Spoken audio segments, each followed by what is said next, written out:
Well, this is a very interesting week in our psych class, and actually an interesting couple of weeks. Now, after we spent some time talking about norms and thinking about the different ways that people respond to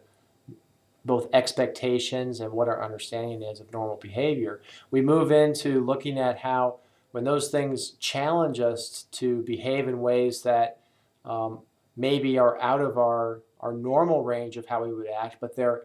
they also have expectations in the moment, how we react to that conflict. And so in the conformity studies we're going to be looking at, one of the major ones, the ASH studies, look at peer pressure and the influence of peers, and how that affects the way that we might act. And I want you to be looking at that, thinking not only about students, but also thinking about teachers and staff. And then we turn to obedience, where we're going to be looking at how people might be compelled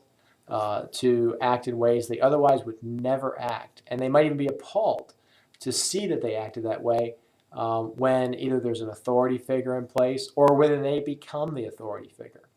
So when you're looking at these 2 weeks of obedience and conformity, I want you to really keep in mind, don't just think about students, but it's valuable to think about students. Also think about staff and teachers and adults, because a lot of the people who are involved in these studies are actually either advanced adolescents or adults.